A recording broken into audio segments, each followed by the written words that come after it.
The message from Galactic Confederation headquarters arrived without fanfare, just another work order in Kang's inbox. But this assignment was different.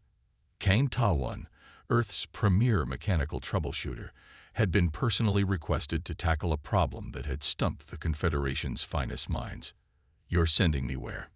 Kang asked, looking up from his datapad at Admiral Park, his direct superior. "Outpost Dehan 7. Admiral Park replied. "It's on the outer rim, monitoring sector activity. Been malfunctioning for months. 3 engineering teams have failed to resolve the issues." Kang leaned back in his chair. "And they specifically asked for a human technician. Not just any human technician. They asked for you." Admiral Park's expression remained neutral, but Kang detected a hint of pride. Earth joined the Confederation only 18 months ago. This is our chance to demonstrate our value. The assignment weighed heavily on Kang as he packed his tools. Humans were still seen as newcomers, barely tolerated in the vast galactic community. Many alien species viewed Earth as a primitive backwater that had stumbled upon faster-than-light travel through sheer luck rather than scientific achievement. Kang's quarters aboard the transport ship were small but comfortable. The journey would take 3 days at maximum speed. He spent most of his time studying the schematics of Dehan 7, trying to familiarize himself with alien technology that still seemed magical despite his training. On the second day, Kang ventured to the ship's dining area. The few aliens present stared at him with mixtures of curiosity and disdain. A group of insectoid engineers chittered among themselves, their translator devices deliberately turned off. "May I join you?" Kang asked, approaching a solitary figure at a corner table. The alien, Lieutenant Jin according to his uniform, gestured to the empty seat. He was tall and spindly with silvery skin that caught the light in strange ways. "I am surprised they sent a human," Jin said, studying Kang with multifaceted eyes. "Your species is quite new to interstellar affairs. I find it curious they would send someone so inexperienced with our technology." Kang smiled politely as he sat down. Sometimes fresh eyes see what familiar ones miss. Jin's head tilted slightly. 3 of our best engineering teams failed. What makes you think you will succeed where they did not? "I don't know that I will," Kang admitted. "But I'm good at fixing things others give up on." The lieutenant made a clicking sound Kang's translator didn't catch. "The outpost has a reputation. Some call it haunted."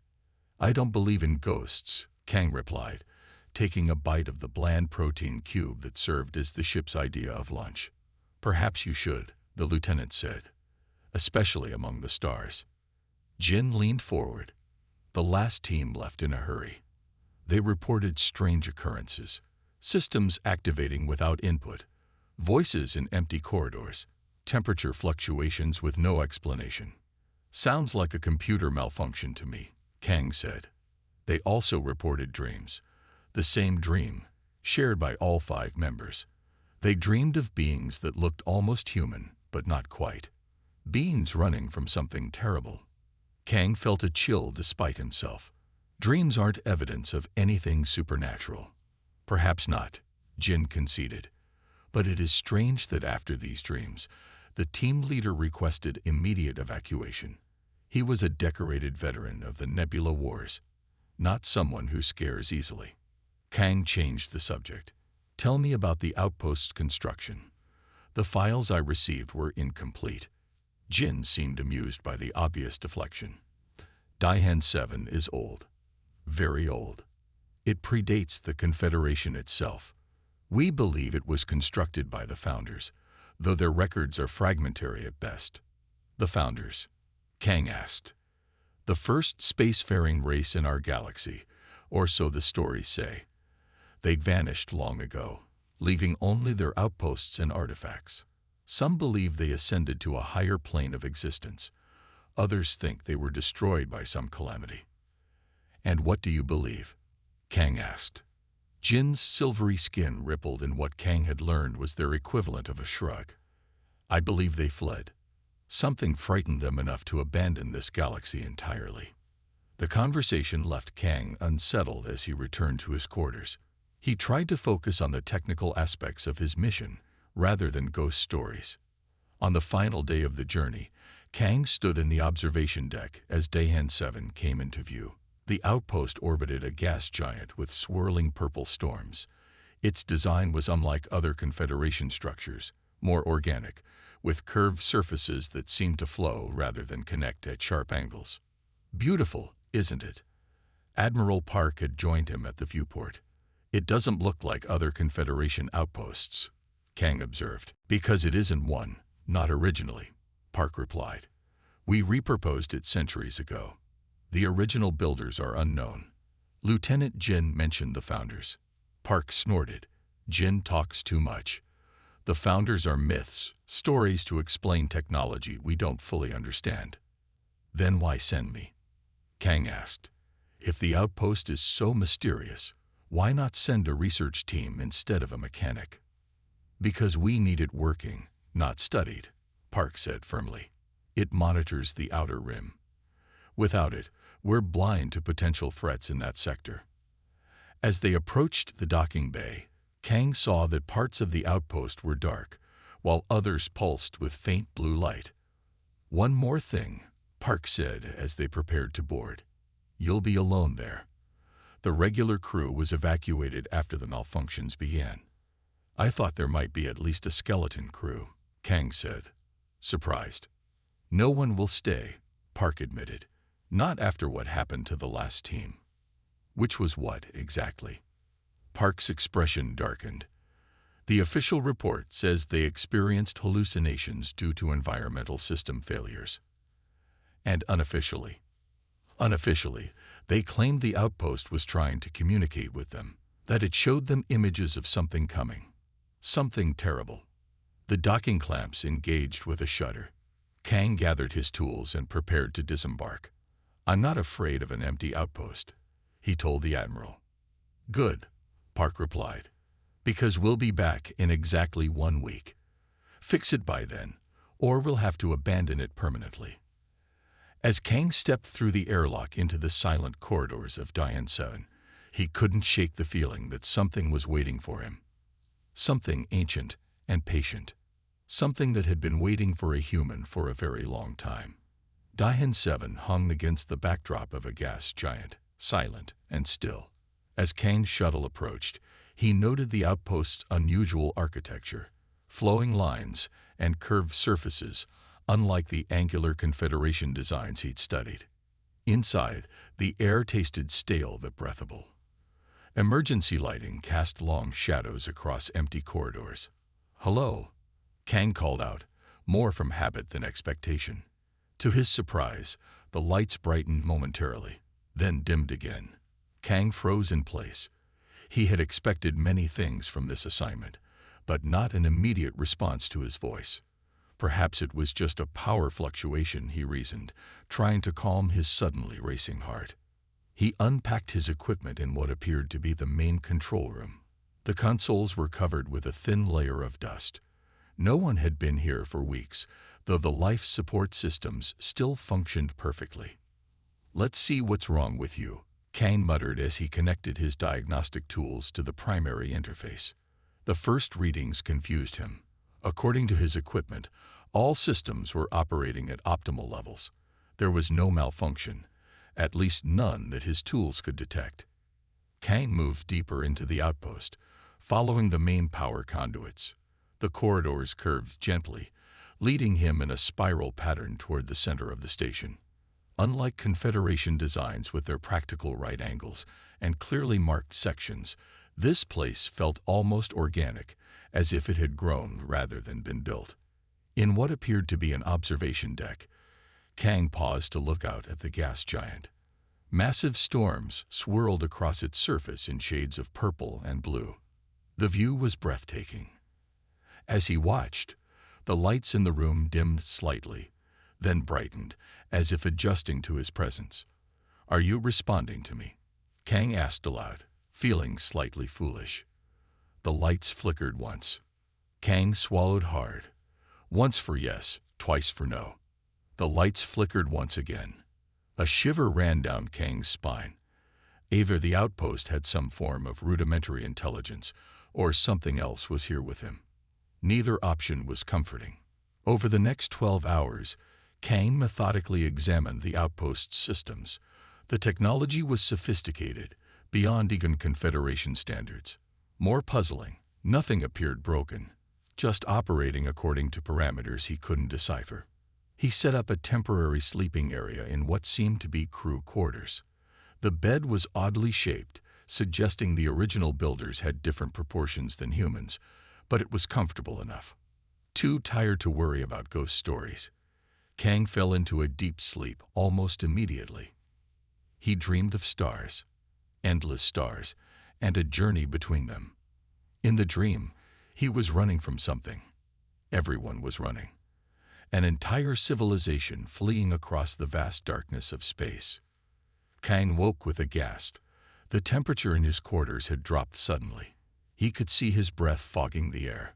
The cold was intense, bone-deep, as if the very warmth was being sucked from the room. Then, just as abruptly, it returned to normal. Kang sat up, fully awake now. "What are you trying to tell me?" he asked the empty room. No response came, but Kang couldn't shake the feeling that he had been shown something important.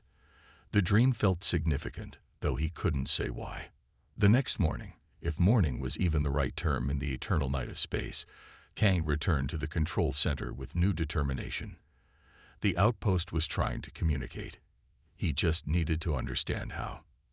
In the control center, the main console activated as he approached, displays illuminating in sequences unlike any programming language he recognized. "You're trying to tell me something, aren't you?" Kang whispered. The lights pulsed once, twice, then steadied. Kang felt a chill that had nothing to do with the temperature. He tried a different approach. If the outpost could respond to his voice, perhaps it could understand his questions. "Are you damaged?" Kang asked. The lights flickered twice. "No." "Are you functioning correctly?" One flicker. "Yes." "Then why did the Confederation think you were malfunctioning?" This time, the response was more complex. The screens displayed a series of symbols that shifted and changed, flowing like water across the displays. Kang frowned. "I don't understand." The symbols vanished, replaced by what looked like brainwave patterns. Beside them appeared images of various alien species, a Zetra with its 4 eyes, an Illumian with crystalline skin, a Vordax with its massive frame. Finally, an image of a human appeared. The brainwave pattern changed, becoming closer to the original pattern at the top of the screen. "You respond differently to different species," Kang realized aloud. "And you respond more to humans than others." One flicker. "Yes." "But why?" Kang wondered. The console changed again, showing what appeared to be a DNA strand. It rotated slowly, certain sections highlighted. Next to it appeared another DNA strand, human DNA, Kang realized. Certain sections were highlighted in the same way. "Our DNA is similar to whoever built you?" Kang asked, hardly believing what he was seeing. One flicker. "Yes." Kang sat down hard in the control chair. If what the outpost was showing him was true, then humans shared genetic markers with whoever had built this place. But that was impossible. Humanity had evolved on Earth, millions of light years from here. Unless, were your builders human? He asked. 2 flickers. No. Did they look like humans? 1 flicker. Yes. Kang's mind reeled with implications. A species similar to humans had built this outpost, long before humanity achieved spaceflight. The similarities couldn't be coincidence. What happened to them? He asked. Where did they go? The screens changed again, showing star maps, a path traced through the galaxy, moving outward, away from the core, away from something. The dream came back to Kang in a flash. Running. Everyone running. They were fleeing, he murmured. But from what? The outpost's response was immediate and startling. All lights dimmed except one red emergency light that pulsed slowly like a heartbeat. On the main screen, a single symbol appeared, a spiral shape that seemed to bend inward, distorting the space around it. Kang felt a deep primal fear looking at that symbol.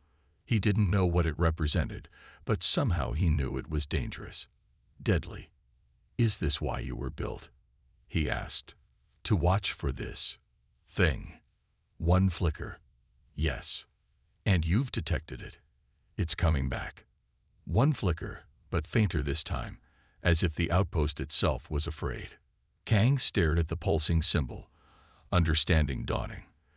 The outpost wasn't malfunctioning. It was doing exactly what it was designed to do, warning of an approaching threat, a threat that had once driven an entire civilization to flee the galaxy.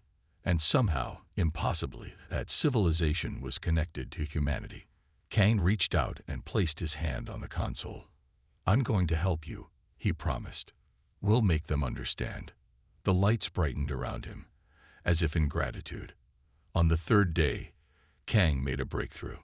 He'd been reviewing sensor logs when he noticed an unusual pattern. The outpost systems became more erratic whenever he felt frustrated, and stabilized when he was calm and focused. Kang rubbed his tired eyes. He had been working for 16 hours straight, trying to understand the outpost's strange behavior. The pattern was subtle at first. When he cursed after dropping a tool, the lights had dimmed briefly. When he took a moment to admire the gas giant outside the viewport, feeling a sense of peace, the environmental systems had hummed more smoothly. "It can't be," he muttered to himself. To test his theory, Kang deliberately thought about frustrating problems, complex equations with no solutions, broken machines he couldn't fix. The displays around him flickered, data streams becoming jumbled. Then he cleared his mind and focused on calm, peaceful memories, walking along the shores of Jeju Island back on Earth, watching the sunset with his grandfather. The systems stabilized immediately. On a hunch, Kang attached his personal medical scanner to his temple and connected it to the outpost's main interface. The reaction was immediate. Displays flickered to life across the command center. Systems that had been dormant suddenly activated. A holographic projection appeared in the center of the room, showing a DNA strand rotating slowly in the air. "It's responding to my brainwaves," Kang murmured. The hologram shifted, zooming in on specific sections of the DNA strand. Beside it appeared another strand, different in some ways, identical in others. A soft voice spoke from hidden speakers. The language was unfamiliar, yet certain words sounded almost like ancient Korean dialects. Kang adjusted his universal translator, but it couldn't process the language fully. Only fragments came through. Genetic, similar, compatible, inheritor. Hours of experimentation confirmed his theory. The outpost was designed to interface with minds structured like his own. Not like the Confederation species, but specifically human-like. The more he connected with the system, the more it responded to him. "Why me?" Kang asked aloud. "Why humans?" The hologram changed again, showing star maps, a path traced from a distant point in the galaxy, a point Kang recognized with shock as the approximate location of Earth, to various outposts similar to Dehan 7. "That's impossible," Kang whispered. "Humans couldn't have built this. We barely left our solar system a century ago." The star map shifted, adding a time element. Kang watched in awe as the display indicated a timeline stretching back millions of years. Someone like us was here, millions of years ago. Kang spent the next several hours exploring newly accessible areas of the outpost. Doors that had been sealed now opened at his approach. Systems activated under his touch. In what appeared to be an archive room, Kang found data crystals that responded to his neural patterns. As he held each one, information flowed directly into his mind. Not as words, but as concepts, images, feelings. He saw beings that looked remarkably human, with subtle differences, slightly larger eyes, skin with a faint bluish tint, more graceful proportions. He felt their fear as they monitored something terrible approaching their worlds. He experienced their desperate decision to flee rather than face extinction. In the archives, Kang found fragments of their language, symbols and sounds that impossibly resembled ancient Earth tongues. Words that shared roots with Proto-Indo-European, ancient Sino-Tibetan, and other Earth language families. The pieces fell into place. The outpost hadn't been built by any known Confederation race. It was created by beings similar to humans, millions of years before Earth had achieved spaceflight. They called themselves the Da, Kang said aloud, the knowledge somehow appearing in his mind. The people, just as so many Earth cultures named themselves. The more Kang learned, the more questions arose. How could beings so similar to humans have existed millions of years ago? Why did they share genetic markers with Earth humans? Had they visited Earth in the distant past? Or was there another explanation? Kang found what appeared to be a neural interface in the central chamber of the outpost. It was shaped like a chair, but with connections designed to link directly with the user's nervous system. He hesitated before sitting in it. The Confederation protocols strictly forbade interfacing with unknown alien technology, but the outpost had shown no signs of hostility. If anything, it seemed almost eager to connect with him. I need to know, Kang decided. He sat in the chair. Immediately, tendrils of light extended from the headrest, gently touching his temples. Kang felt a brief moment of panic before a sense of calm washed over him. The outpost's systems fully activated around him. Dormant sections of the station hummed to life. The main computer core, hidden deep within the station, powered up for the first time in millennia.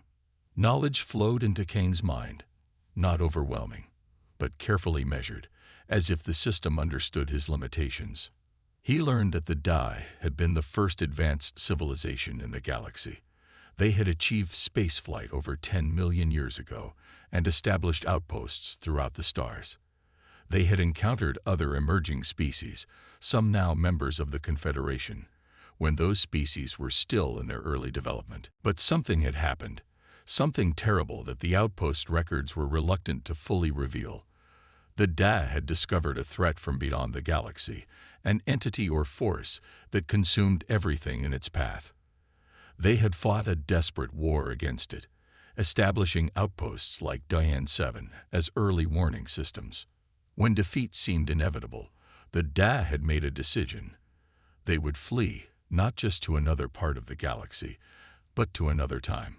They had developed technology to send themselves into the distant future, hoping the threat would be gone when they emerge. But before they left, they had visited a primitive world with promising hominids. They had altered these creatures slightly, adding genetic markers that would one day allow their descendants to activate the warning network if needed. That world was Earth. Those hominids were human ancestors. When Kang connected the final circuit in the neural interface, a message appeared across all screens in the ancient language, now perfectly understandable to him. Recognition protocol accepted. Welcome, inheritor. Kang sat in stunned silence as the full implications washed over him. Humans weren't just random newcomers to the galactic community. They were the inheritors of the Da legacy, genetically modified to one day rediscover the outposts and the warning system they contained. And if the outpost was activating now, trying to communicate its warning, "It's coming back," Kang whispered. "Whatever they were running from, it's coming back." The outpost's AI, dormant for millennia, now communicated freely with Kang. "We were called the Da," the synthesized voice explained. "We explored this galaxy long before your civilization began." The voice was neither male nor female, but somehow conveyed wisdom and age beyond human understanding. It spoke in perfect Korean, though Kang knew it was likely translating directly from its native language to the patterns in his mind. "What happened to you?" Kang asked. He sat in the neural interface chair, surrounded by holographic displays showing star systems he had never seen. "War. Against something we could not defeat, only escape." The AI showed Kang records of a terrible conflict against an entity that existed partially outside normal space. The visual representation was difficult to comprehend. A darkness that seemed to bend light around it. A void that consumed everything it touched. When Kang tried to focus directly on its form, his mind slipped away, unable to process what he was seeing. "What is it?" Kang whispered. "We called it the Void. It exists in the space between spaces, feeding on reality itself. It entered our galaxy through a tear in spacetime that we created." "You created it." Kang felt a chill. "Not intentionally. We were experimenting with faster-than-light travel, pushing beyond what we knew was safe. Our arrogance cost us everything." The displays showed worlds being consumed by the darkness.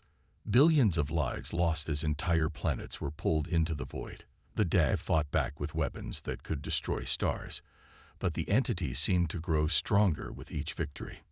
"The outposts were our warning system," the AI continued. "When the enemy approaches, we would know." Kang saw the network of outposts spread throughout the galaxy, each designed to monitor a different sector for signs of the Void's return. "Did you defeat it?" Kang asked, already knowing the answer. "No. We could only contain it temporarily, force it back through the tear. But such things do not stay banished forever. They find ways to return."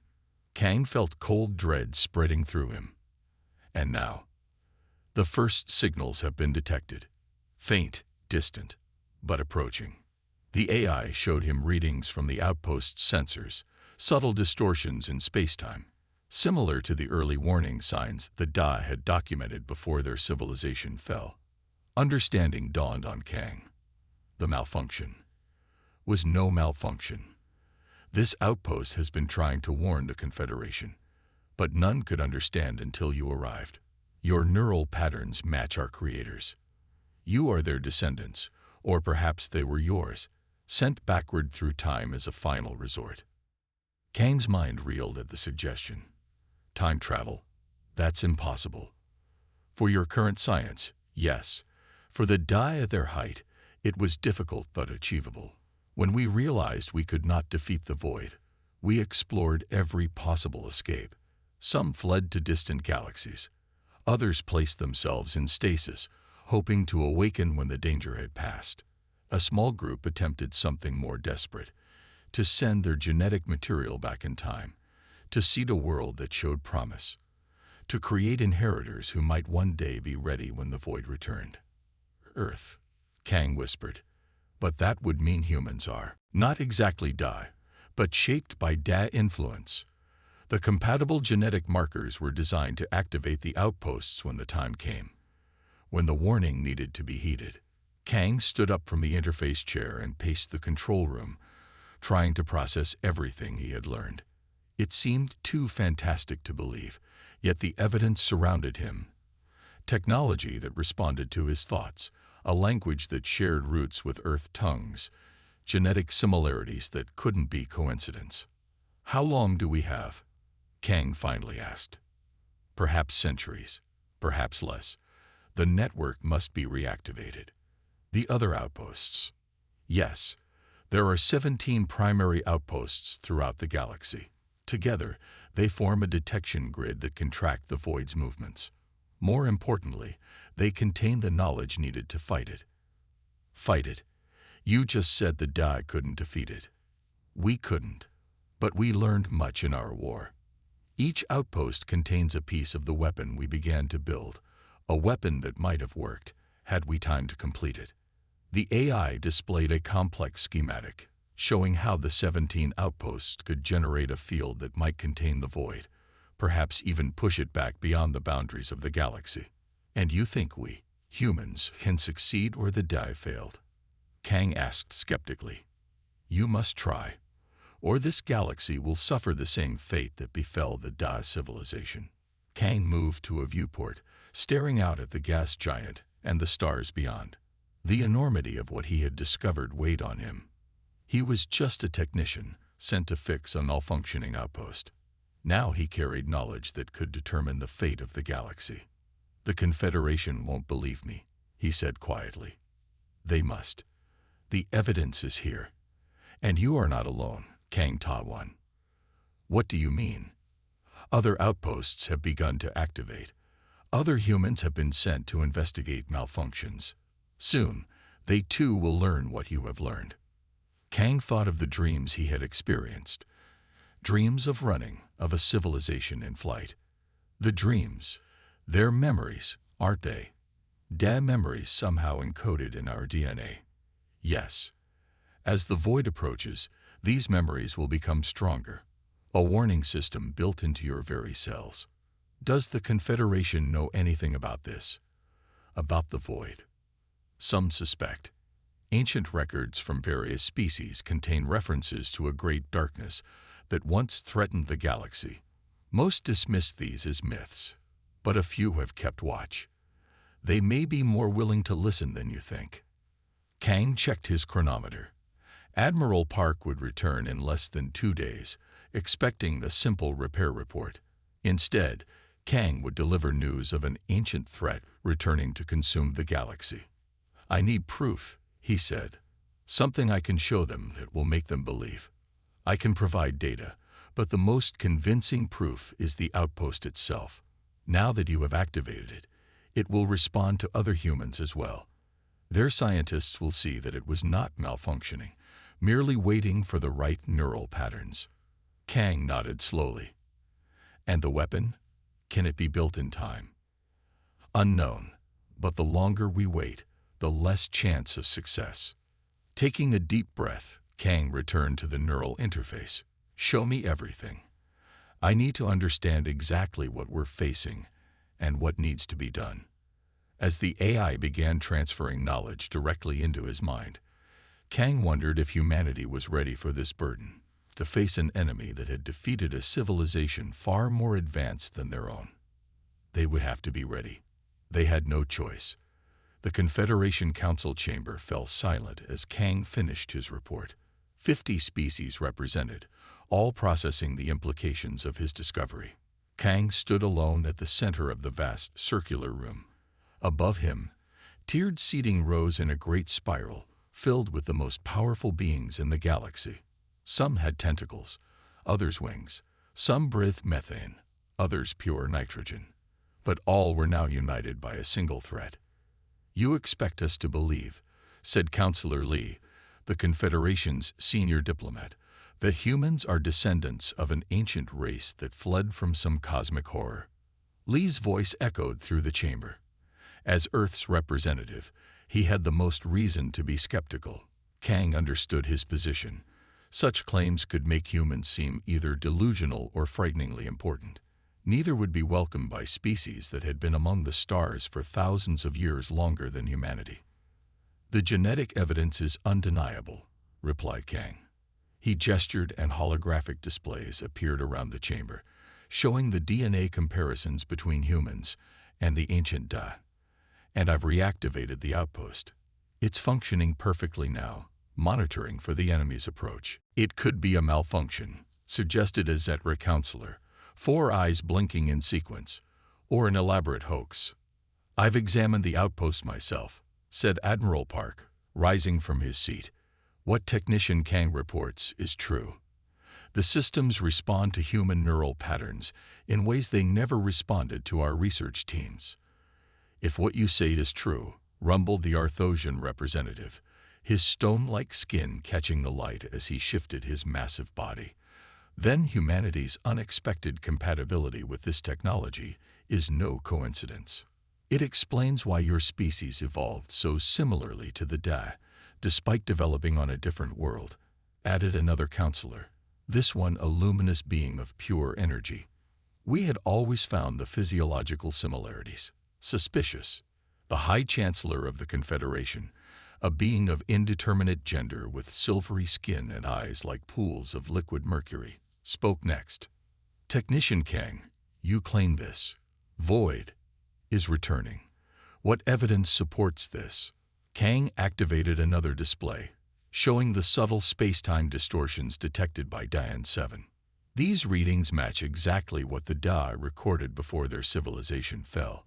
The AI estimates we have perhaps a century, maybe less, before the void reaches populated systems." "A century is very little time to prepare for such a threat," said a counselor from a species known for their long lifespans. "But it is time nonetheless," replied the High Chancellor. "If we begin now, Admiral Park stood. The outpost has provided coordinates to other installations throughout the galaxy. Earth requests permission to lead the effort to reactivate them all. A murmur ran through the chamber. For the newest member of the Confederation, to request such authority was unprecedented. And why should Earth lead this effort? Asked Counselor Lee, surprising everyone by challenging his own planet's request. Because only humans can fully activate the outposts, Kang said simply. The dam made sure of that. The debate lasted days. Some counselors suggested quarantining Earth, fearful that humans might have been created as weapons by the Da. Others proposed immediate military preparations, arguing that a century was barely enough time to ready the galaxy's defenses. In the end, the evidence was too compelling to ignore. The Confederation's oldest records, from a dozen different species, all contained references to a great darkness that had once threatened the galaxy. References that aligned perfectly with Kang's discovery. Humanity, the newcomers to the galactic stage, were suddenly pivotal to the Confederation's future. The final vote was unanimous. Earth would lead a special division of the Confederation, tasked with locating and activating all Die outposts. The knowledge they contained might be the galaxy's only hope. When Kang returned to Earth, he was celebrated as a hero. Parades were held in major cities. Children learned his name in schools. Politicians sought his endorsement. But fame did not sit easily on Kang's shoulders. He requested assignment to the new Day Outpost Division, preferring the quiet of deep space to the noise of celebrity. 6 months after his discovery, Kang stood on the bridge of the Confederation vessel Hope, watching as they approached another outpost. This one orbited a neutron star, drawing power from its immense radiation to sustain systems that had been dormant for millions of years. "We're within range, Commander Kang," reported his lieutenant, a young woman named Min. "Take us in slowly," Kang ordered. "Let's see if it's still functional." As they drew closer, lights began to appear on the outpost's surface, the same response Kang had witnessed on Dian 7. The outpost was waking up, sensing the approach of human minds. "Signal coming through, sir," Min said, her voice tight with excitement. It's speaking Korean." "Put it through," Kang said. A familiar synthesized voice filled the bridge. "Recognition protocol accepted. Welcome, inheritors." Kang smiled. Another piece of the puzzle. Another fragment of the weapon the Da had begun to build. 7 outposts had been reactivated so far, each containing crucial information. 10 more remained to be found. Would it be enough? Kang didn't know. The Void had defeated the Da at the height of their power. Humanity was still young, still learning. But they weren't alone. They had the Confederation, dozens of species united in purpose. And they had time. Not much, but some. That night, alone in his quarters, Kang looked out at the stars. Somewhere out there, beyond the edge of the galaxy, something was moving toward them. Something ancient and patient and hungry. When sleep finally came, Kang dreamed of the Da again. He saw their world falling into darkness, heard their cries as they fled across the stars, felt their determination as they seeded Earth with their genetic legacy, a final desperate hope that their descendants might succeed where they had failed. And beneath those dreams, like a shadow beneath ice, he sensed something else. A vast intelligence, alien beyond comprehension, becoming aware of him. Becoming aware of humanity. Kang woke with a gasp, his heart pounding. For a moment, he thought he could still feel it. The Void, watching from the darkness between galaxies. They had a century to prepare. He hoped it would be enough.